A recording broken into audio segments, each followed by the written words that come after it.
we ought to ask. Now, quickly, on March 13th in a press conference, you said, we will give them no quarter, no mercy. In order for no quarter or no survivors is a war crime under the Geneva Conventions. You understand that's murder. Do you stand by that statement?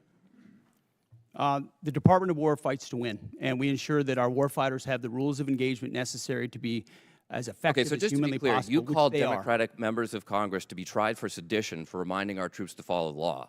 But when you tell them to commit a war crime, you stand by yourself. For insinuating that the laws that we're giving them are unlawful. Time's expired. Chair now recognizes Gentlelady yields back. Chair now recognizes the gentleman from Massachusetts, Mr. Moulton. Thank you very much, Mr. Chairman. Mr. Secretary, you and I agree that Iran is a national security threat to us and our allies. Now, earlier you called us feckless for questioning your war. Do you think Congress was smart or feckless when it failed to ask tough questions of the Bush administration and gave them a blank check for Iraq? Well, if you're trying to compare this war to the Iraq I'm just asking war, you, do you think it was smart smart or the first one to call a stupid war, then it's a false comparison. Okay, well, probably a good idea to ask tough questions. So let me just ask you a few questions. Did you advise the President that we should attack Iran? We were, first of all, in this position in the cabinet, we never talk about what we would advise the President to do or not. Do you think the President or you deserve more? I've been in every meeting. I understand with that, the Chairman Mr. and everybody else as those decisions were made. And he got every perspective possible when it came. I'm just asking what your perspective is. Are you afraid to take ownership of this? Do you think it was a good idea or not? As I've consulted the President, do I think it's a good idea to confront a nuclear bomb in the hands of the? Imagine what the world would look like right now if Iran had a nuclear weapon. Okay, so let's just imagine. Which, by the way, if they had one, which the Obama deal was going to allow them, including the first Trump administration, they had one, prevented them from having a nuclear weapon. So, listen, how is this war going? Do you think we're winning? Militarily on the battlefield, it's been an astounding military success. No, but are we winning the war? Absolutely. Okay, so do you call Iran closing the Strait of Hormuz winning? Well, I would say the blockade that we hold that doesn't allow anything to come in or out of Iranian ports. Okay, so we've blockaded their blockade. So they blockaded us, and then we blockaded their blockade. That's like saying, tag, you're it. Or, you know, if President Madison had said, well, the British just burned down Washington, but don't worry, we're going to burn it down as well. Chairman Kaine, did the military have plans for the idea that Iran might blockade the Strait? Sir, thanks for the question. I'll answer it this way. You know, in this job, I have to maintain trust with a variety of constituents. Okay, I'm just asking if the military had plans. Yes, sir. As always, my point in this is, as I explain the role, my point in this is we always offer a full range of military options that are carefully considered with the associated risks with those options and the considerations therein. So, Mr. Secretary, did you consider this risk? Of course, this department has looked at all aspects of this risk. And so then why did you send the minesweepers, the only minesweepers we had in the Gulf, to Singapore weeks before the war started? We have lots of capabilities that you may or may not be aware of at the classified level. Okay, and to by the way, would the Trump-class battleships have helped with this? You're talking about a prospective future battleship, which we welcome in the fleet. Okay, so you're supportive of the battleships? Yes, sir. Okay. How much has Iran profited from your administration lifting the sanctions on Iran when you started this war? I can tell you Iran is financially devastated right now. Okay, well, they've earned about $14 billion. Operation Economic Fury.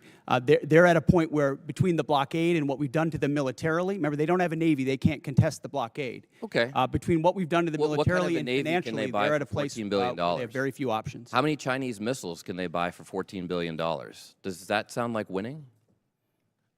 They're not. We're ensuring, and they're not buying Chinese missiles. Okay. You know, at the end of the day, this also has a cost to us. If let's say this war costs $100 billion, I mean, you've already said, give us more time. It's only been 2 months. It could go on for 20 years like Iraq and Afghanistan. Let's just say it costs $100 billion. What is that to the average American taxpayer? Do you have any idea?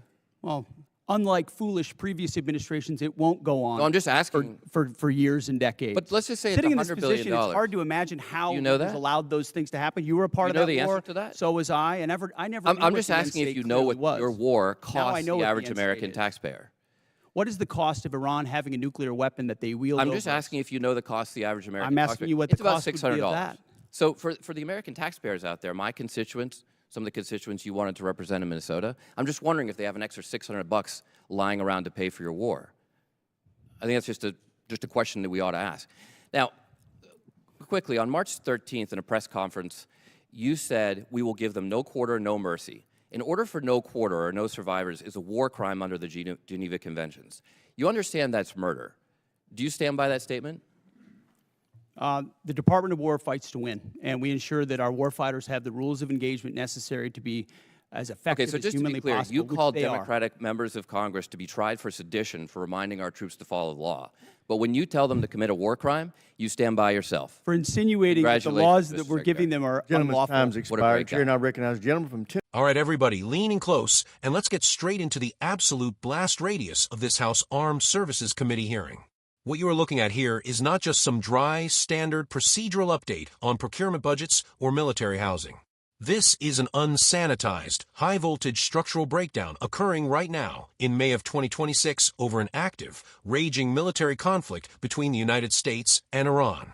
This transcript gives us a rare, raw look at an existential battle over constitutional war powers, massive financial costs, and the literal laws of war. To truly understand the massive friction in this room, you have to look at the two distinct operational profiles of the men locking horns. On one side, you have Representative Seth Moulton of Massachusetts. Moulton isn't just a career politician who sits on committees and reads briefings. He is a veteran Marine Corps infantry officer who served 4 combat tours in Iraq, leading men through some of the most intense counterinsurgency warfare of the generation. He knows exactly what a war costs in blood, gear, and international credibility. On the other side, you have the newly installed Secretary of Defense Pete Hegseth, a highly ideological combat veteran himself who's been brought in by the current administration to completely overhaul the Pentagon, rip up traditional rules of engagement, and project a fiercely aggressive, populist doctrine of American military dominance. This is a clash between two fundamentally opposing philosophies of what the military is and who it answers to. Let's tear down the opening chess moves of this interaction, because Moulton brings a highly disciplined infantry mindset to his questioning. He immediately hooks Hegseth by bringing up an earlier comment where the Secretary called members of Congress feckless for dare questioning his war strategy. Moulton asks a biting historical question. Was Congress smart or feckless when it failed to ask tough questions back in 2003 and gave a blank check for the invasion of Iraq? Hegseth instantly gets defensive, attempting to invalidate the comparison by calling it a false equivalence. But look at how Moulton refuses to let him slide. He pivots straight into accountability, asking if Hegseth explicitly advised the president to launch an attack on Iran. Hegseth retreats into a classic executive shield, claiming cabinet members never discuss internal presidential advice, while simultaneously boasting that he's been in every room and that the president got a full perspective. Moulton delivers a devastating diagnostic check on how this war is actually unfolding in 2026. He asks a straightforward question. Are we winning militarily on the battlefield? Hegseth confidently calls it an astounding military success. But watch how fast Moulton shatters that narrative with real-world, unsanitized operational facts. He asks, do you call Iran closing the Strait of Hormuz winning? Let's pause for a vital educational and strategic breakdown here. The Strait of Hormuz is the world's most critical maritime energy choke point. If Iran completely shuts it down, global oil transit paralyzes, sending shockwaves through the international economy. Hegseth tries to spin this disaster by saying, well, we have a blockade that doesn't allow anything in or out of Iranian ports. Moulton laughs out loud at the absurdity of this tactical reality, dropping a brilliant, biting historical analogy. So they blockaded us, and then we blockaded their blockade? That's like saying tag, you're it. That's like President Madison saying, well, the British just burned down Washington, but don't worry, we're going to burn it down as well. This exposes a staggering strategic failure in the 2026 theater of war. The military elite and civilian leadership clearly failed to plan for the immediate asymmetric response of an Iranian naval blockade. To prove this, Moulton bypasses Hegseth entirely and turns to the chairman of the Joint Chiefs of Staff, General Kane, asking a point-blank military question. Did the Pentagon have actual plans for an Iranian blockade? General Kane, trapped between his operational duty to the truth and his constitutional obligation to support the civilian executive, begins dancing around the room, using heavily massaged, bureaucratic language about offering a full range of carefully considered options and associated risks. Translated from Pentagon speak, They knew the risk was catastrophic, they warned the administration, and the political leadership chose to push forward anyway. Moulton then turns the screws back on Hegseth, revealing a shocking operational blunder. The administration moved the fleet's only active minesweepers out of the Persian Gulf to Singapore just weeks before the war broke out, leaving American naval assets completely exposed to Iranian maritime mines. Hegseth, clearly out of his depth on the technicalities, attempts to hide behind classified capabilities, and then makes a bizarre, defensive pivot to promoting a prospective line of Trump-class battleships that don't even exist in the active fleet yet. Moulton treats this with the utter dismissiveness it deserves and moves straight into the money. Let's look at the financial metrics Moulton introduces, because this is where the policy failure hits the home front. Moulton notes that when this war started, the administration lifted critical sanctions, leaving Iran with roughly $14 billion in unlocked capital.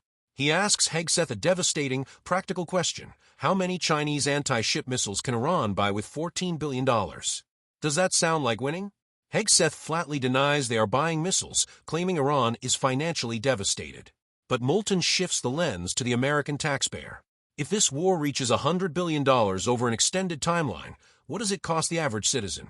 Hegseth tries to scoff it off, calling previous administrations foolish, but Moulton drops the hard diagnostic math on the desk: $600 per taxpayer. He looks at the camera and asks if everyday middle-class families in Minnesota or Massachusetts just have an extra $600 lying around to finance a preemptive war. But all of this, the blockades, the missing minesweepers, the billions of dollars, is just the runway for the ultimate, highest friction sequence of the entire hearing. Moulton shifts his tone from a policy critic to a veteran officer enforcing the code of honor. He brings up a public press conference from March 13th, where Pete Hegseth stood before the media and explicitly told American warfighters, "We will give them no quarter, no mercy." Let's be completely unsanitized and legally accurate about what is happening here. Ordering or declaring no quarter, stating that an enemy's surrender will not be accepted, that prisoners will be executed, or that operations will be run on a no-survivors basis, is an explicit, textbook war crime under the Geneva Conventions. Is defined in international law as murder. Moulton pins Hegseth to the wall, asking, "Do you stand by that statement?" Hegseth completely refuses to apologize or retract it. He attempts to reframe a war crime as fighting to win and ensuring warfighters have effective rules of engagement. This is where the absolute moral and institutional breakdown occurs. Moulton exposes the staggering hypocrisy of the modern Pentagon leadership under this administration. He barks back at Hegseth, pointing out that the secretary has publicly called for elected Democratic members of Congress to be put on trial for sedition simply for reminding American troops to obey the law of armed conflict. Yet, when the secretary himself openly encourages troops to commit field-level war crimes, he wraps himself in the flag and claims it's just tough leadership. When you watch this full 8-minute confrontation play out, don't just see it as a clip of two politicians arguing over foreign policy. This is a profound, deeply alarming look at an institutional crisis in 2026. It shows an administration willing to tolerate strategic incompetence, shrug off massive economic costs, and openly flirt with international war crimes, all while attacking the constitutional right of congressional oversight to hold them accountable.